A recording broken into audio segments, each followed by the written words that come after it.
Selalu saja kita ucapkan kalimat suci dan mulia ini kepada Zat yang Maha Suci dan Mulia, Allah Subhanahu wa Ta'ala. Zat yang tidak akan pernah memungkiri janjinya setelah dia mengucapkan la in syakartum la azidannakum wa la in kafartum inna adzabi lasyadid. Kalau kalian bersyukur pasti aku akan tambah, dan kalau kalian kufur azabku sangat pedih. Dan tentu kita sebagai orang muslim sangat yakin dengan janji Allah itu, dan kalimat alhamdulillah akan menjadi senjata utama kita yang kita gunakan agar seluruh apa yang Allah janjikan kita dapatkan.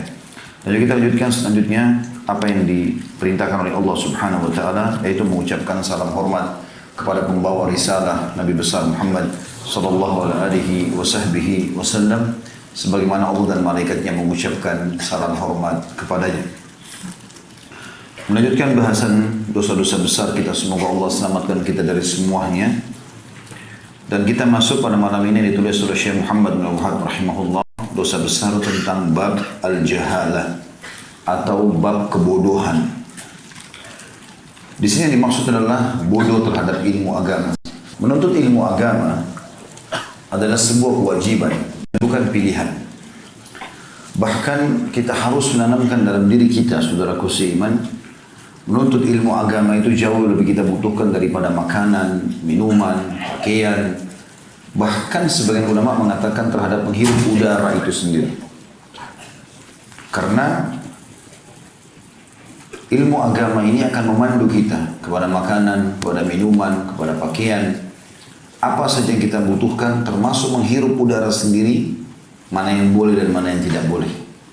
Dan Imam Ahmad rahimahullah menitik beratkan masalah itu, sambil mengatakan sesungguhnya setiap muslim membutuhkan ilmu agama melebihi daripada makanan dan minumannya, karena makanan dan minuman dibutuhkan hanya sekali atau dua kali, sementara ilmu agama dia butuhkan untuk seluruh hidupnya. Dan juga Abdullah bin Mubarak rahimahullah berkata statement yang menarik. Beliau mengatakan, bagaimana bisa orang yang tidak memiliki ilmu agama akan terpandu jiwanya kepada perbuatan kebaikan. Saya akan bacakan dulu apa yang ditulis oleh Syekh Muhammad bin Wahab rahimahullah dalam bab al-jahalah atau kebodohan dalam agama ini. Dengan dalil-dalilnya, ada 3 dalil yang diangkat oleh beliau. Yang pertama adalah firman Allah Subhanahu wa Ta'ala dalam surah Al-A'raf ayat 179 atau 179. A'udzu billahi minasyaitonir rajim, wa laqad dzara'na li jahannama katsiran minal jinni wal ins lahum qulubun la yafqahuna biha a'yunun la yubsiruna biha wa lahum adhanun la yasma'una biha ulaika kal an'ami bal hum adall ulaika humul ghafilun. Dan sungguhnya kami jadikan untuk isi neraka jahanam itu, kata Allah SWT, kebanyakan dari jin dan manusia. Sebabnya karena mereka mempunyai hati tapi tidak dia gunakan untuk memahami ayat-ayat Allah. Mereka mempunyai mata tapi tetap tidak digunakan untuk melihat tanda-tanda kekuasaan Allah. Dan mereka mempunyai telinga tetapi tidak dia gunakan untuk mendengar ayat-ayat Allah. Mereka itu seperti binatang ternak, bahkan mereka lebih sesat lagi. Mereka itulah orang-orang yang lalai. Hampir semua ulama menitik beratkan dalil Al-A'raf 179 ini tentang masalah orang yang lalai terhadap ilmu agama. Karena Allah Subhanahu wa Ta'ala menitik beratkan di sini anggota-anggota tubuhnya, mata, hati tidak digunakan untuk merenungi ayat-ayat Allah, memahaminya, juga mata tidak digunakan untuk melihat tanda-tanda kekuasaan Allah, serta telinga tidak digunakan untuk mendengar ayat-ayat Allah. Maknanya di sini belajar. Juga beliau mengangkat dalil yang kedua dari Ibnu Abbas radhiyallahu anhu dan juga Muawiyah radhiyallahu anhu, serta selain keduanya juga meriwayatkan hadis yang sama, bahwa Rasulullah SAW bersabda, "Man yuridillahu bihi khairan yufaqihu fid din." Barang siapa yang dikehendaki kebaikan oleh Allah untuknya, maka niscaya Allah akan menjadikan dia faham dalam masalah agama. Hadis riwayat Bukhari nomor 71 dan Muslim 1037. Berarti ini menandakan dari ayat tadi Al-A'raf 179 dan juga hadis yang baru kita sebutkan riwayat Bukhari Muslim, ada penekanan tentang untuk menuntut atau selalu menuntut ilmu agama. Dan kalau Allah mudahkan, dan insya Allah termasuk mudah-mudahan kita dalam niat malam ini, dan juga sebelum dan insya Allah sudahnya selama Allah panjangkan umur, kita ikhlaskan untuk majelis ilmu, berarti Allah menginginkan kebaikan. Melangkahnya tadi, kaki-kaki antum di sini, kendaraan, adanya hati bergerak untuk duduk di sini, untuk mendengar, untuk mencatat, untuk merenungi, itu termasuk bagian tanda nyata Allah sedang menginginkan kebaikan buat kita. Termasuk buat saya sendiri pada saat menyusun tema misalnya dan menyampaikannya, ini semua berarti Allah menginginkan kebaikan, dan ini hal yang positif. Kalau Allah tidak ingin teman-teman sekalian, maka kita akan dibuat malas. Kita tidak punya keinginan untuk datang menuntut ilmu. Ini sebuah karunia yang besar sekali.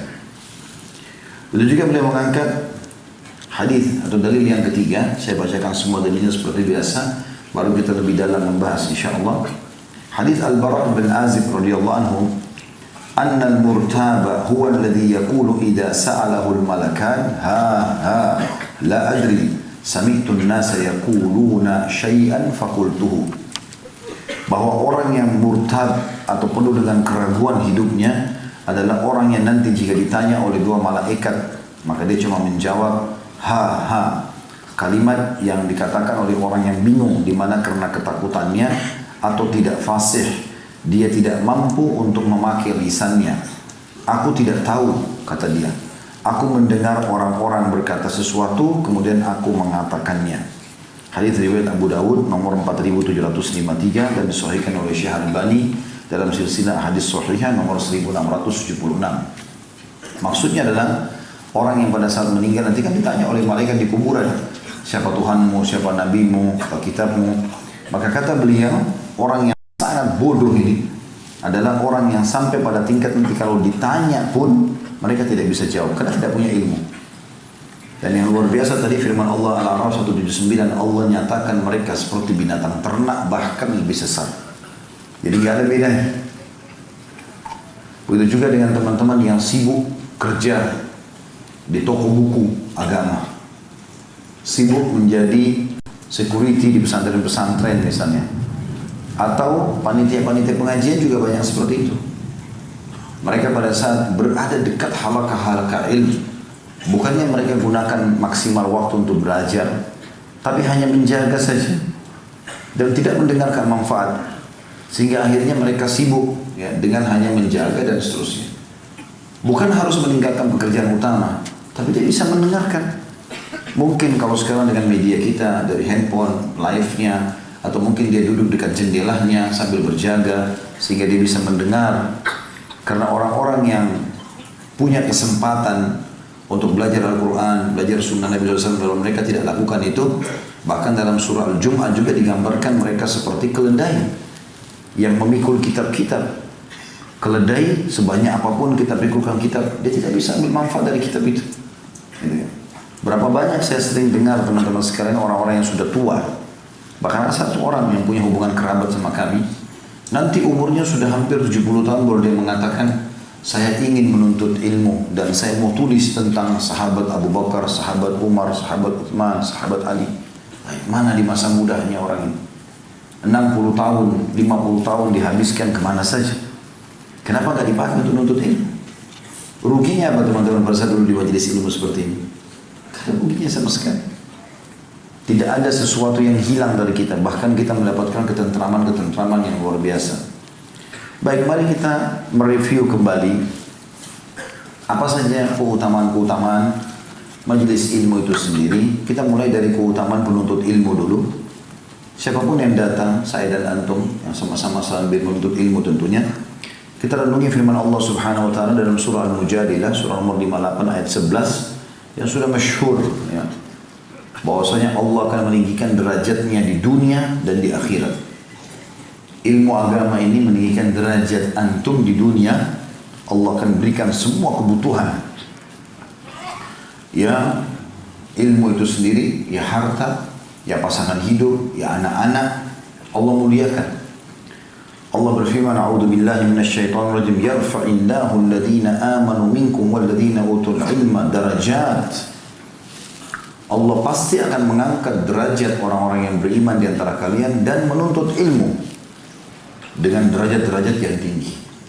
Kata ulama, derajat dunia kebutuhannya dipenuhi, namanya harum, ilmunya luas, dan juga di akhirat.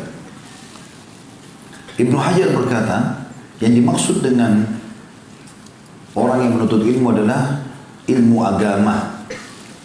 Maka sudah seharusnya setiap muslim yang menuntut ilmu umum yang merupakan cuma sunnah atau pelengkap hidupnya, mau jadi dokter kah, mau jadi insinyur kah, mau apa saja spesialis yang sedang dia tekuni, maka dia harusnya memartnerkan itu dengan ilmu agama. Jadi biar dokter, biar insinyur, biar siapapun wajib duduk dalam halaqah ilmu, duduk, datang mendengarkan ilmu agama, karena itu bukan pilihan. Saya dengar di Mauritania dari sumber-sumber yang bisa dipercaya, mereka itu di sana kalau duduk kumpul-kumpul, lagi minum kopi, lagi makan malam, makan siang, sama-sama. Walaupun dokter, walaupun insinyur, apapun spesialis yang umum, itu kalau mereka duduk gak ada lagi mereka bicara tentang spesialis itu. Yang mereka bicarakan surah An-Nisa ayat sekian sebab turunnya apa, dan rata-rata semuanya hampir satu negara hafal 30 juz Al-Quran. Mereka tanamkan di diri mereka dan anak-anak mereka, pendidikan agama adalah wajib. Sehingga kalau kita bicara sama dokter di sana, kita seperti bicara dengan seorang alim. Dia hafal ayat-ayat Al-Quran, dia hafal hadis-hadis, dia hafal perkataan ulama, itu udah biasa. Sehingga menjadi sebuah tema yang paling penting pada saat mereka ketemu. Kalau di Saudi itu udah biasa sekali, kalau kita punya anak kecil yang kita bawa ketemu sama teman, maka yang pertama ditanya sama dia bukan sekolah di mana anakmu, sudah berapa juz anakmu hafal. Itu jadi pembicaraan biasa itu. Sudah berapa juz anakmu hafal gitu. Maka mereka menjadikan itu sebagai sebuah poin. Oh, anak saya sudah 15 juz, anak saya sudah 20 juz, anak saya sudah alhamdulillah menyelesaikan 30 juz, seperti itu. Saya pernah lihat ada wawancara di Saudi, seorang anak kecil, mungkin masih kelas 2 SD. Tiap hari dia kalau pulang sekolah dia masuk ke perpustakaannya ayahnya. Ayahnya kebetulan seorang ulama, kitab-kitab. Selalu dia masuk, dia duduk di situ. Tanya ayahnya, ayah yang mana saya baca? Tunjukin kitab ini, tunjukin kitab itu. Itu baru kelas 2 SD, sudah banyak isi-isi kitab yang dihafal. Waktu dia aja diwawancarai oleh seseorang, kaget orang itu mewawancarai seperti bicara dengan ayahnya. Karena luasnya ilmunya, baru kelas 2 SD. Ditanya tentang kitab ini, oh kitab ini namanya ini, penulisnya ini. Sekian juz jumlahnya, isinya ini. Anak itu dengan lincah berbicara. Lalu kata yang bertanya itu, apa kau sudah hafal 30 juz? Dia bilang sudah hafal 30 juz Al-Quran, alhamdulillah. Apa mengganggu pelajaran di sekolah? Tidak. Saya malah nomor 1 di sekolah saya. Jadi luar biasa gitu. Keberkahan yang Allah kasih justru lebih melimpah dengan adanya ilmu agama. Ya. Juga teman-teman sekalian, yang kedua adalah jalan termudah menuju ke surga. Hadis yang sudah masyhur dengan Imam Muslim. Man salaka tariqan yaltamisu fihi ilman sahanallahu lahu bihi tariqan ilal jannah. Barang siapa yang menempuh jalan menuntut ilmu agama, Allah pasti mudahkan jalannya menuju ke surga. Dia jadi tahu mana halal, mana haram, mana makanan, mana minuman, mana pendapatan, mana pergaulan yang boleh, mana yang tidak boleh. Terkontrol oleh dia. Yang ketiga, Allah menginginkan kebaikan buat dia. Sebagaimana hadis tadi sudah kita sebutkan, disebutkan juga oleh Syekh Muhammad bin Wahab tadi. Kata Nabi SAW dalam hadis Bukhari Muslim, man yuridillahu bihi khairan yufaqihu fid din. Yang Allah inginkan kebaikan bagi dia, pasti Allah akan berikan dia ilmu agama. Yang keempat, dia mendapatkan pahala haji lengkap tanpa pergi ke Mekah. Ya. Setiap kali kalau antum hadir dalam satu hari satu saja halaqah ilmu, maka berarti satu hari itu sudah dapat satu pahala haji. Imam Nawawi rahimahullah punya 13 halaqah ilmu dalam satu hari. Jadi kayak antum hadir begini, ini 13 gurunya tiap hari sibuk dengan ilmu. Gitu. Maka Nabi SAW bersabda dalam sebuah hadis yang dihasankan oleh Syekh Al-Albani dari riwayat At-Tabarani, kata Nabi SAW, man ghada ila al-masjid la yuridu illa an yata'allama khaira aw yu'allima kana lahu ka ajri hajjun tamma hajjatuhu.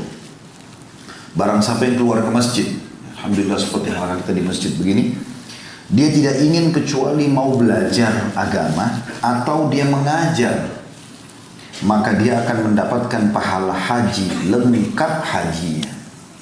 Dulu antara maghrib isya begini ruginya 45 menit, 50 menit, pulang dapat ilmu, jadi lebih faham. Ya, belum lagi keutamaan yang lain nanti akan kita sebutkan, insya Allah. juga mendapatkan pahala haji. Yang kelima adalah mereka akan mendapatkan ketenangan dari Allah Subhanahu wa taala dan juga mereka diliputi oleh para malaikat. Jadi di majelis seperti ini insya Allah bukan cuma tidak ada keraguan, pasti demi Allah ada malaikat hadir, cuma kita tidak saksikan. Karena tidak mungkin Nabi SAW salah dalam masalah seperti ini. Sebagaimana dalam hadis yang sahih yang sudah masyhur, hadis sahih. Kata Nabi SAW, "Majtama'a qaumun fi baitin min buyutillah." Tidak ada satu kaum yang berkumpul di rumah-rumah Allah. Yatluna kitab Allah, mereka mempelajari kitab-kitab Allah atau isi Al-Quran. Wa yatadarasunahu, dan mereka mempelajari isi kandungannya. Bainahum, di antara mereka. Illa nazalat alaihimus sakinah, kecuali pasti akan turun kepada mereka ketentraman. Seperti anda merasakan, masa tidak bisa rasakan sekarang ada ketentraman, senyap, nyaman. Itu namanya sakinah. Itu janji Nabi SAW. Kemudian juga waghashiyatuhumur rahmah, mereka diberikan karunia. Rahmah itu karunianya Allah, dan kita tahu karunia pun adalah pemberian yang besar. Makanya orang kalau dikasih dapat anak baru dikatakan dikaruniakan anak. Tapi kalau makanan, minuman tiap hari dia dapat, tidak dikatakan dikaruniakan makan, tapi dia dapat makanan kan gitu, atau diberi makanan. Dan juga wahaffathumul malaika, dan mereka akan dikelilingi oleh para malaikat.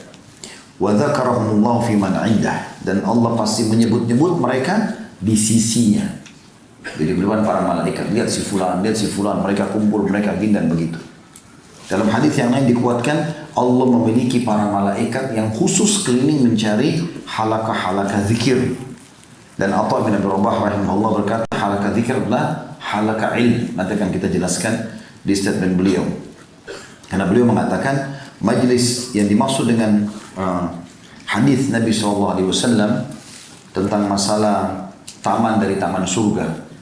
Dan ini keutamaan yang setelahnya sebenarnya, ini keutamaan yang kelima tadi. Yang keenam itu adalah kalau dulu dalam majelis itu seperti berada di taman-taman surga. Karena Nabi SAW mengatakan, "Idza marartum bi riyadil jannah farta'u." Kalau kalian melewati taman dari taman surga maka duduklah. Segera duduk di situ. Qalu ya Rasulullah, "Wa ma riyadul jannah?" Wahai Rasulullah, kata para sahabat, apa itu taman surga? Qala hilakul zikir. Beliau mengatakan kelompok orang berzikir. Hadis Tirmidzi dengan sanad hasan dan juga riwayat Ahmad. Atha bin Abi Rabah menjelaskan kedua hadis ini ya.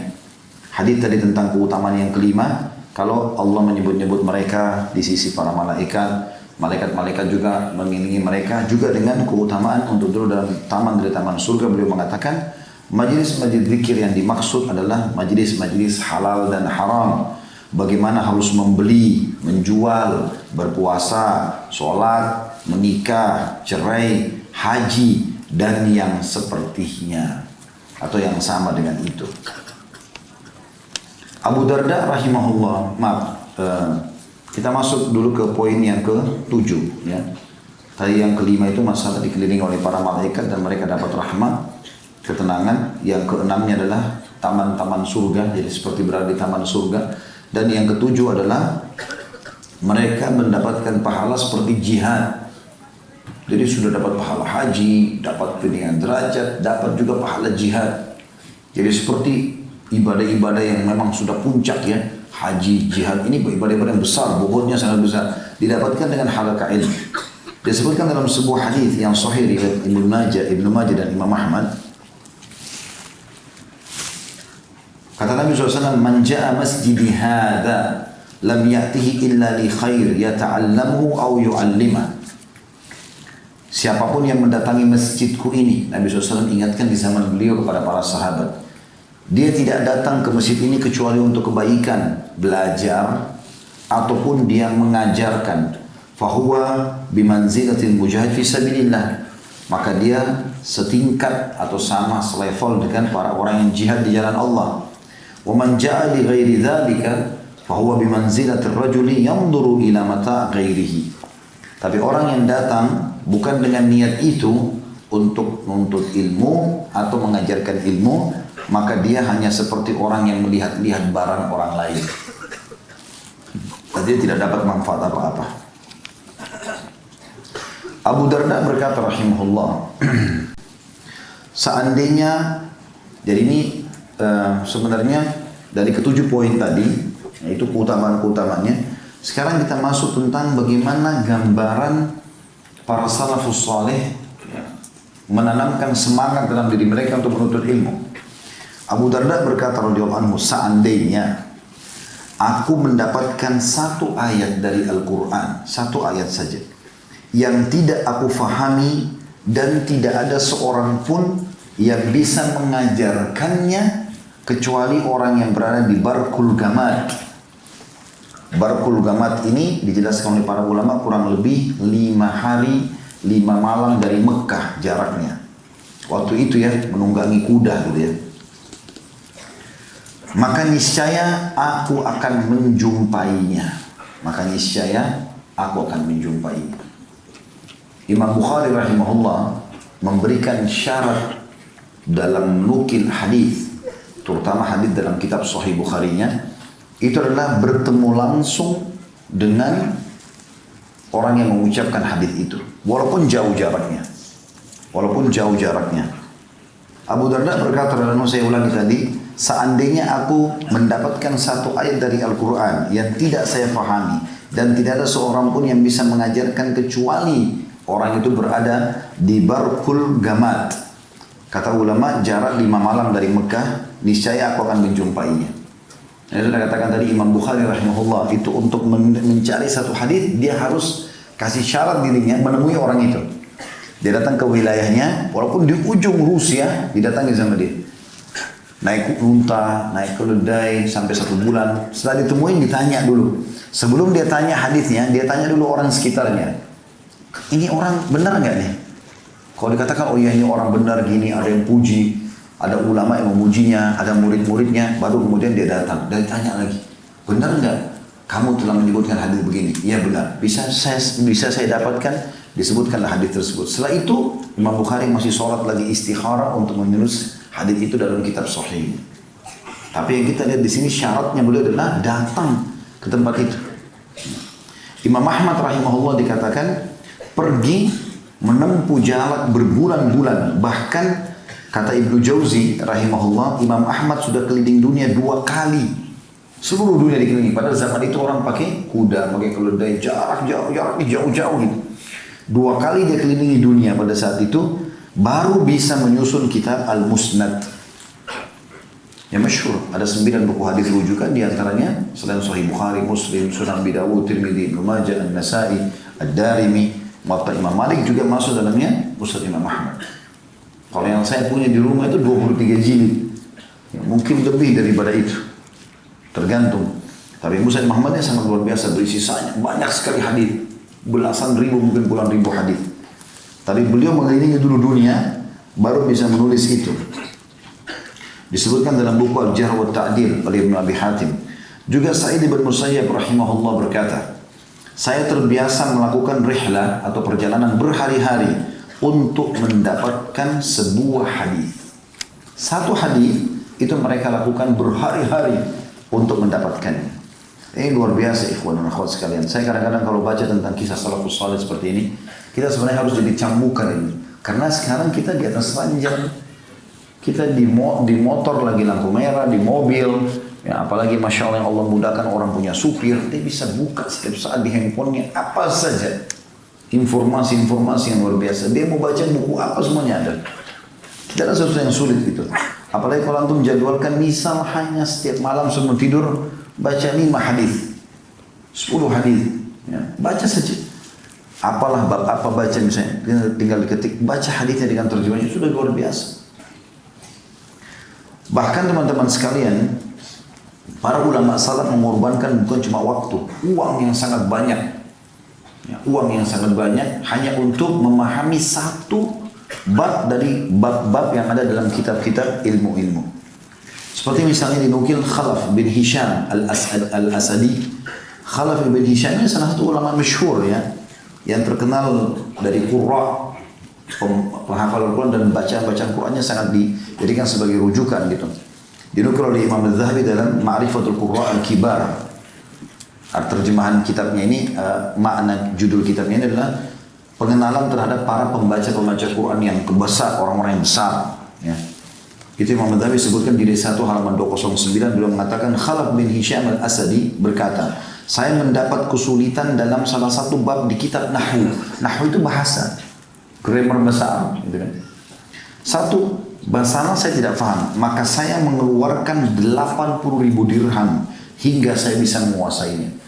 Dia tanya guru ini, nggak paham, retorikanya masih belum pas, pindah ke guru yang kedua, pindah ke guru yang ketiga, terus sampai habis 80.000 dirham hanya untuk itu. Demikian juga, kurang lebih di kisah yang hampir mirip dengan ini, Yahya bin Ma'in, salah satu ulama hadis yang setara dengan Imam Ahmad, juga sahabat dekatnya Imam Ahmad rahimahullah, walaupun di akhir hidup mereka sempat berselisih, tapi yang jelas Yahya bin Ma'in masyhur. Ditinggalkan untuknya, diberikan hadiah untuknya 100.000 dirham. Habis semuanya hanya untuk menuntut ilmu. Zaman dulu memang wajar ya, biaya besar gitu. Kalau sama sekarang jauh lebih hemat sebenarnya, dan harusnya kita lebih mudah untuk menuntut ilmu gitu. Tapi mereka habiskan sampai tidak ada tersisa dari 100.000 dirham itu kecuali cuma satu buah sendal yang bisa dia beli. Gak beli makanan, gak beli apa-apa. Dia dengar sana ada ulama, dibayar sama dia biayanya besar hanya untuk datang gitu. Abu Hurairah berkata, dan ini kita masuk juga ke poin penting teman-teman sekalian tentang usahakan menulis. Usahakan menulis. Walaupun menulis itu bisa di kertas, bisa atau misalnya tulis di handphone. Karena kalau hanya mendengar, iya benar, bisa berbekas, bukan dilarang. Tapi akan beda efeknya kalau kita mendengar dengan kita menulis. Kita dengarkan apa yang dikatakan oleh para ulama salaf. Dimulai dari Abu Hurairah radhiyallahu anhu, beliau berkata, "Ma min ashabin Nabi sallallahu alaihi wasallam ahadun aktsaru haditsan anhu minni." Tidak ada satu orang pun dari sahabat Nabi sallallahu alaihi wasallam yang lebih banyak menukil hadis dari Nabi sallallahu alaihi wasallam dariku. Maksudnya aku orang paling banyak, kata Abu Hurairah. Illa ma kana min Abdullah bin Amr. Kecuali sainganku cuma satu, Abdullah bin Amr radhiyallahu anhu, anaknya Amr bin As. Abdullah bin Amr masyhur. Fa innahu kana yaktub wa la aktub. Karena dia dulu selalu menulis sementara saya tidak nulis. Jadi Abu Hurairah menganggap itu saingannya. Hafalannya kuat, tapi dengan menulis itu luar biasa pengaruhnya, lebih besar efeknya. Kayak antum kalau nulis pulang, mungkin dengan kesibukan lihat orang turun lift, jalan, masuk di pasar, segala macam, macet jalanan pulang, ada yang terlupa. Tapi kalau kita sudah tulis, walaupun cuma kalau saya pribadi, seringkali saya tulis, kalau saya tidak sempat kejar apa yang dikatakan oleh dosen atau seorang syekh misalnya, maka saya tulis garis besarnya saja. Makanya saya sering menggunakan kertas-kertas kecil seperti ini, post-it begini. Maka yang saya lakukan adalah saya buat poin kecil saja, misalnya kisah Imam Ahmad. Tapi saya masih ingat, karena berbekas gitu kan. Nanti di rumah baru saya tulis lengkap kisahnya gitu. Karena kita tidak mungkin kejar semua biasanya gitu. Dan itu ternyata hal cara yang sangat sukses gitu. Itu diriwayatkan Bukhari nomor 113 tentang perkataan Abu Hurairah tadi, tidak ada seseorang pun dari sahabat Nabi SAW yang mengalahkan aku dari, atau yang paling banyak meriwayatkan hadis dibandingkan aku, kecuali Amr bin As, karena dia menulis sementara aku tidak menulis.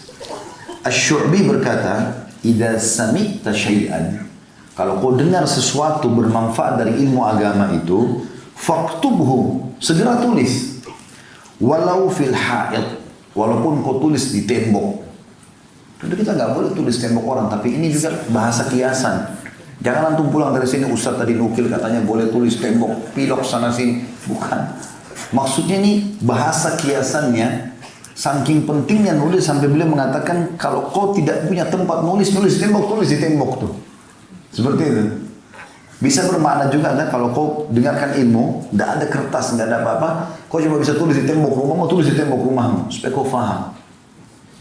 Tentu di sini teman-teman jangan juga difahami menulis ini adalah seperti merusak sesuatu ya. Saya masih ingat sekali ada syair yang ditulis oleh Imam Syafi'i rahimahullah. Sampai hari ini sudah hampir 30 tahun saya hafal syair itu. Salah satunya penyebabnya adalah dulu waktu saya masih kuliah di Madinah, itu kami punya asrama 5 lantai. Saya dulu kebetulan tinggal di lantai 5. Setiap kali mau ke masjid saya selalu turun tangga, nggak ada liftnya. Kita harus turun tangga. Nah, ada inisiatif dari pengurus asrama, orang Saudi yang ditugaskan di kampus kami, itu dia pasang kertas karton besar, ditulis di situ kalimat-kalimat hikmah. Setiap lantai. Jadi kita turun nih, baca itu. Turun lagi lantai 4, saya lantai 2 ke lantai 4, baca itu. Lantai 4 ke lantai 3 ada lagi tulisan.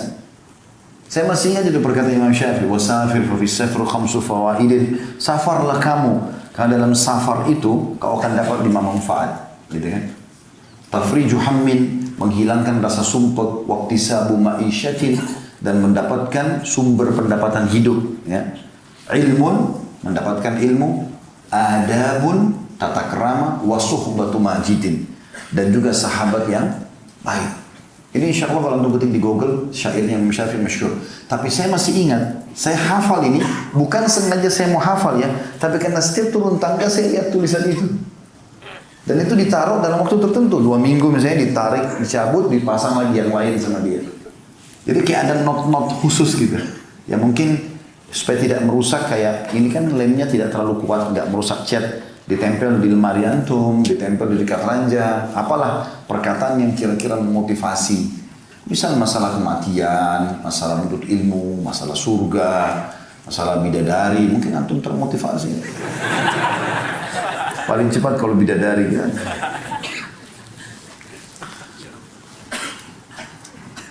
Ma'mar bin Rashid berkata, tadi itu perkataan Syu'bi itu dinukil oleh Abul Khaythamah dalam kitab Al-Ilm beliau di halaman 146 ya. Kalau kau dengar sesuatu yang bermanfaat, tulis walaupun di tembok. Dan saya sudah jelaskan tadi bagaimana sebenarnya tulisannya.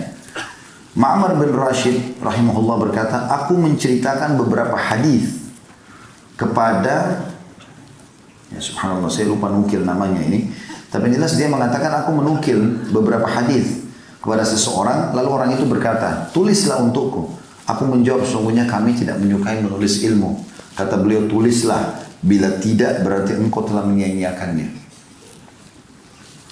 Abdullah bin Mubarak rahimahullah berkata, seandainya bukan karena tulisan, maka niscaya kami tidak akan hafal. Dinukil dalam kitab As-Siyar, itu Siyar Alam Nubala ya, sejarah tentang tokoh-tokoh yang luar biasa, alam, orang-orang yang sangat terkenal. Ini 40 jilid sekian bukunya, ada di 8 halaman 409. Imam Syafi'i juga berkata, dahulu ibuku sangat miskin, kisah beliau.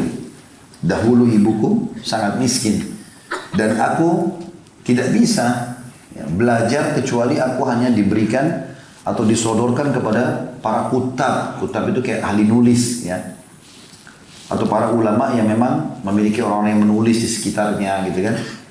Sehingga aku pun ikut menulis.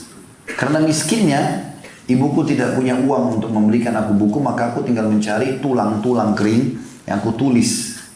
Dan kalau seandainya itu sudah penuh, tulang itu, aku berusaha meletakkannya di sebuah wadah yang aku bisa simpan. Jadi saking dikejar dengan menulis. Padahal Imam Syafi'i Allah sudah hafal, tapi beliau tidak pernah meninggalkan tulisan. Mirip juga dengan tilawah Al-Quran ya. Walaupun kita sudah hafal 30 juz Al-Quran, tapi tetap disuruh baca. Jadi membaca, melihatnya itu penting gitu. Sampai dinukil Quran Uthman bin Affan yang sudah hafal Al-Quran di luar kepalanya. Bahkan dia baca 30 juz di akhir sholat witir. Yang biasa antum baca Qulhuwallahu ahad itu. Ya. Beliau baca 30 juz Al-Quran. Tapi ditemukan pada saat meninggal, mushafnya beliau dari kulit yang sangat kuat. Itu saking seringnya dibuka-buka, sudah banyak yang sobek-sobek. Padahal beliau juga sudah hafal. Biasanya orang mungkin kalau sudah hafid, sudahlah nggak usah sentuh mushaf. Enggak. Beda pahala menghafalnya dan mengulangi, beda pahala dengan melihatnya. Ada pahala tersendiri. Allah subhanahu wa ta'ala memerintahkan kita untuk menulis ya. Syekh Utsaimin rahimahullah dinukil tentang beliau sebuah statement yang menarik. Beliau mengatakan Allah subhanahu wa ta'ala memerintahkan kita untuk menulis. Dan itu menandakan menulis adalah sesuatu yang sangat penting dalam ilmu. Karena Allah berfirman, Iqra bismi rabbikal ladzi khalaq. Bacalah atas nama Tuhanmu yang telah menciptakan. Khalaqal insana min 'alaq. Yang menciptakan dan manusia dari alaq. Alaq itu sesuatu yang menempel dengan kuat di rahim. Iqra wa rabbukal akram. Bacalah dan Tuhanmu maha pemurah. Alladzi 'allama bil qalam. Yang telah mengajarkan prosesi penulisan. Ya kan? 'Allamal insana ma lam ya'lam. Dan dari proses itulah Allah mengajarkan manusia dari tidak tahu menjadi tahu. Begitu juga tentu surah Nun, wal qalami wa ma yasturun, Nun, ya. Surah Al-Quran mengatakan wal qalami wa ma yasturun, dan pulpen atau pena yang mereka gunakan untuk menulis. Jadi ternyata di sini ada perintah untuk menulis. Imam Syafi'i juga berkata dalam statement yang lain tentang masalah pentingnya tulisan dalam majelis ilmu ini. Beliau mengatakan al-ilmu sayd. Ilmu itu seperti hewan buruan. Wal kitabatu qaid. Dan menulisnya adalah tali ikatannya. Jadi kalau kita berburu, begitu kita tangkap, yang kita lakukan apa pertama? Ikat. Ya. Diikat. Karena kalau tidak dia akan lepas. Maka beliau mengatakan ilmu itu seperti hewan buruan. Dan menulisnya itu adalah kait ikatannya. Wa qayyid suyudaka bil hibali wathiqah. Oleh karena itu, ikat baik-baik hewan buruanmu itu dengan tali yang kuat. Maksudnya tulisan. Kemudian beliau mengatakan faminal hamaqah, dan termasuk dalam kebodohan, antasida gazalah, engkau berburu kijang, rusa, wa tatrukaha bainal khalaiqit taliqah. Dan setelah kau dapatkan buruanmu itu, lalu kau biarkan saja tanpa terikat, yang bisa lepas ke sana dan ke sini di antara makhluk Allah yang lain. Dalam sebuah hadis, dalam silsilah hadis sahihah oleh Syekh Albani disebutkan, Nabi SAW bersabda, qayyidul ilma bil kitab. Ikat baik-baik ilmu itu dengan tulisan. Tulisan. Dan subhanallah, Islam peduli sekali dengan masalah ini ya. Sampai-sampai kita kalau punya akad apapun, akad utang piutang, akad ini kan ditulis semua. Dan itu sangat kuat tulisan-tulisan itu. Juga Nabi SAW bersabda kepada Abdullah bin Amr radhiyallahu anhuma, uktub, tulis, walladhi nafsi biyadi, demi jiwaku yang ada dalam genggamannya, ma kharaja minhu illa haqq. Ilmu yang ditulis dengan benar tidak akan mengeluarkan kecuali sesuatu yang benar. Riwayat Ahmad jilid 2 halaman 164 dan 192. Ini semua berbicara tentang masalah menulis ilmu itu sendiri. Juga teman-teman sekalian, selain menulis ilmu itu, yang perlu diperhatikan juga adalah seringnya bertemu dengan para ulama. Bahkan ulama-ulama Rabbani, ulama-ulama yang memang betul-betul mereka itu menuntut ilmu dengan benar, tulus, ikhlas, buat dirinya dan untuk mengajar. Itu subhanallah, kita melihatnya saja sudah sebuah poin sendiri. Ibnu Qayyim berkata rahimahullah tentang gurunya Ibnu Taimiyah. Beliau mengatakan, kami murid-murid Ibnu Taimiyah kalau sudah merasa sumpah, merasa sedih, ya, merasa ada masalah yang tidak terpecahkan, maka kami segera menemui beliau, lalu kami minta nasihatnya. Dan begitu kami melihatnya saja, maka semua sumpah itu hilang. Semua masalah itu hilang. Jadi subhanallah, efek ilmu itu sampai pada tingkat orang melihatnya pun orang merasa senang. Sumpahnya sendirinya jadi hilang. Padahal cuma sekitar melihat, apalagi kalau sampai duduk, interaksi, bertanya, diberikan nasihat, itu luar biasa. Saya coba terapkan hampir setiap kesempatan. Kalau ada apa-apa yang saya belum paham, ada sesuatu yang ini, saya coba telepon, coba WA, coba siapa yang bisa saya hubungi gitu di antara ulama-ulama yang bisa kita jadikan rujukan. Dan alhamdulillah ada di antara mereka yang respon. Tapi betul-betul memang begitu mengirim saja pertanyaan itu sudah merasa seperti sebuah solusi, walaupun belum ada jawabannya. Apalagi kalau direspon oleh mereka. Termasuk hal yang harus diperhatikan tadi adalah selain menulis dan sibuk dengan majelis ilmu, juga kita harus mengetahui kedudukan para ulama itu sendiri. Tujuan kita belajar teman-teman, kita ingin sampai pada tingkat alim tentunya. Kita berharap satu waktu Allah SWT jadikan kita sebagai seorang yang alim. Karena mereka punya kedudukan yang sangat tinggi. Allah SWT berfirman di dalam surah Fatir ayat 28, A'udzubillahi minasyaitonirrajim. Innama yakhshallaha min ibadihi ulama. Sesungguhnya yang sangat khusyuk kepada Allah adalah para ulama. Dan kita tidak mungkin sampai pada tingkat ulama kecuali kita belajar. Kita terus belajar, menggali tidak pernah habis gitu ya. Tidak pernah merasa puas sampai nanti pada tingkat memang Allah Subhanahu wa taala sudah mudahkan kita bisa menyampaikan kepada orang-orang. Dan dinukil dari para ulama statement yang menarik, man kana billahi a'raf kana lillahi akhwaf. Siapa yang lebih mengenal Allah, maka pasti dia lebih takut kepada Allah Subhanahu wa taala. Hadis yang terakhir kita akan tutup dengan ini insyaallah, dan nanti azan seperti biasa, lalu kemudian kita lanjutkan dengan pertanyaan dan tanya jawab, baru kemudian kita iqamah lalu sholat isya, dan seperti biasa juga kita bubar insyaallah setelah itu supaya tidak terlalu membubarkan lagi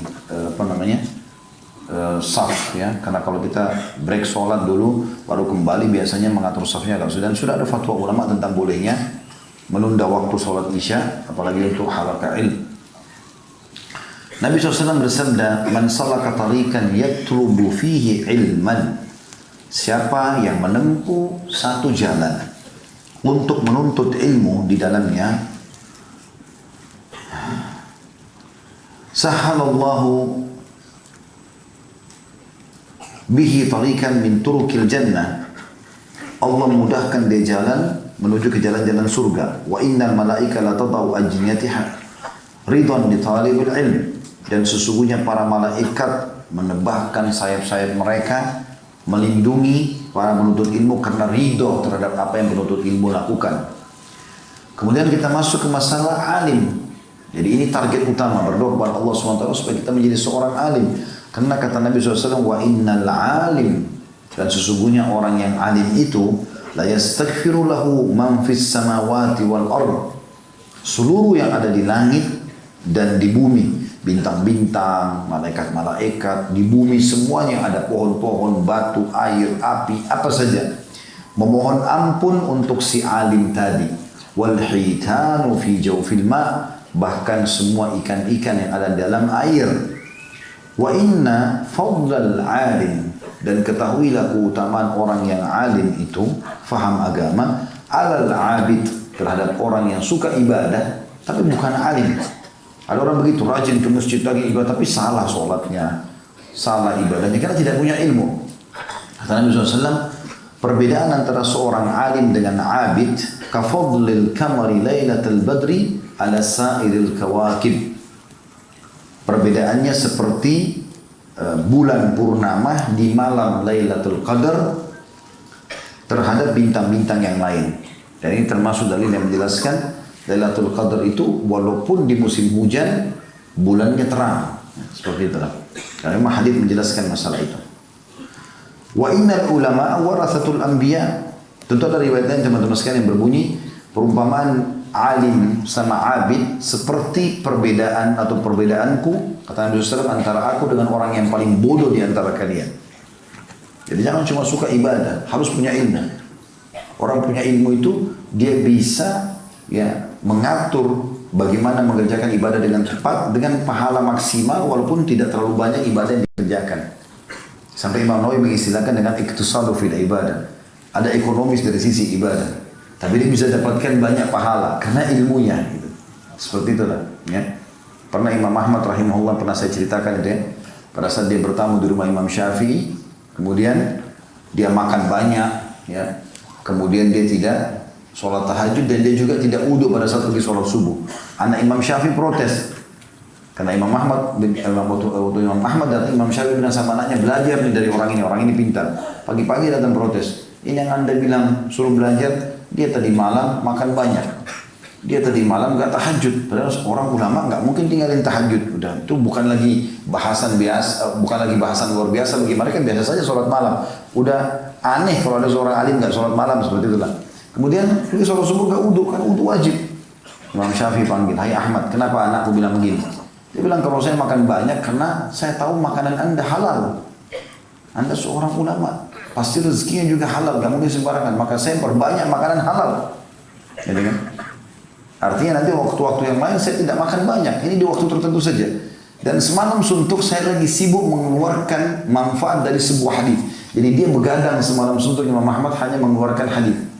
Kebetulan kalau tidak salah hadisnya itu tentang masalah Muawiyah radhiyallahu anhu. Ya, yang semoga Allah tidak mengenyangkan perutnya. Itu hadis itu dikeluarkan sekian banyak manfaat oleh Imam Ahmad. Dan Imam Ahmad berpikir lebih baik dia nuntut ilmu daripada sholat malam. Ini karena ilmunya jadi dia faham. Nuntut ilmu lebih afdal daripada sholat malam. Gitu kan? Bahkan Abdullah bin Mubarak mengatakan menuntut ilmu sekali itu lebih baik daripada sebulan sholat malam, sebulan juga puasa dan seterusnya. Jadi banyak keutamaan-keutamaan gitu. Sementara saya pergi sholat subuh di masjid tanpa wudhu karena dasarnya memang saya punya wudhu dari malam, sehingga saya nggak butuh wudhu lagi. Maka terjawablah apa yang ditanya oleh anak Imam Syafi'i rahimahullah. Lanjutan hadis sebagai penutup dikatakan wa innal ulama warathatul anbiya, dan ulama adalah pewaris para nabi-nabi. Wa innal anbiya la yuwarithu dinara wala dirhama, dan seluruh nabi-nabi tidak pernah mewariskan dinar dan dirham. Jadi setelah Nabi Muhammad SAW meninggal, penerusnya para ulama. Wa inna ma warathul ilm faman akhadha wa akhadha bihadhin wafir, tapi mereka meninggalkan ilmu, dan siapa yang mengambil ilmu itu maka dia telah meninggalkan atau dia telah mendapatkan bagian yang sangat banyak dalam hidupnya. Kita kembali kepada materi kita. Ya, Syekh Muhammad bin Wahab menitikberatkan berarti orang yang sengaja membuat dirinya bodoh dalam masalah agama masuk dalam kategori dosa. Apalagi dia punya kesempatan, dia bukan lahir buta, bukan lahir tuli, ya. Dia punya kesempatan lalu dia cuma bermalas-malasan, maka ini berarti masuk dalam kategori dosa. Allahu a'lam.